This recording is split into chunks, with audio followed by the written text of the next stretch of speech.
একদিন আমার প্রিয় নবী সাল্লাল্লাহু তাআলা আলাইহি ওয়াসাল্লাম মসজিদে নবীর দীওয়ার ধরে কাঁদছিলেন।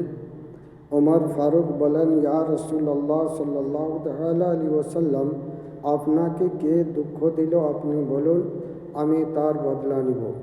আল্লাহর নবী সাল্লাল্লাহু তাআলা আলাইহি ওয়াসাল্লাম বলেন, না উমর, আমাকে কেউ দুঃখ দেয়নি, আজকে আমার মাকে মনে পড়ে গেল।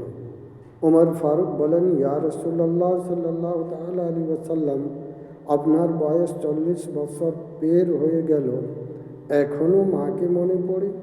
আল্লাহর নবী সাল্লাল্লাহু তাআলা আলাইহি ওয়াসাল্লাম বলেন, হ্যাঁ উমর, মাকে মনে পড়ে। আজ মা যদি হায়াতে দুনিয়াতে থাকতেন আর আমি যদি মেম্বারে খুতবা দিতাম বা মাসাল্লাতে দাঁড়িয়ে আল্লাহর ইবাদতে মশগুল থাকতাম আর মা হুজরার থেকে ডাকতেন, এই বেটা শুনো, এসো, তোমার একটি কাজ আছে। আমি মায়ের আওয়াজ শুনে খুতবা ছেড়ে বা আল্লাহর ইবাদত ছেড়ে প্রথমে মায়ের কাছে এসে মায়ের কথা শুনে মাকে রাজি করতাম।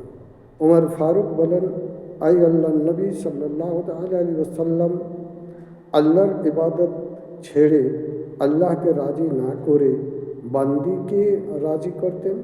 আল্লাহর নবী সাল্লাল্লাহু তাআলা আলাইহি ওয়াসাল্লাম বলেন, হ্যাঁ উমর, মা যদি রাজি থাকেন আল্লাহ রাজি থাকবেন, আর মা যদি নারাজ থাকেন তাহলে আল্লাহ নারাজ থাকবেন।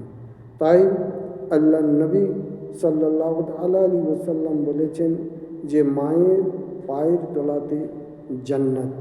যদি ওরাই খুশনসিব যার মা বাবা হায়াতে আছে এবং সেই মা বাবাকে কোনো আওলাদ যদি রাজি রাখতে পারেন তাহলে ইনশাআল্লাহ তাআলা মা বাবা রাজি থাকবেন, তো আল্লাহর রসুল রাজি থাকবেন এবং সেই মা বাবাকে খিদমত করার ফলে আল্লাহ তাআলা তাকে জান্নাত নসিব করবেন।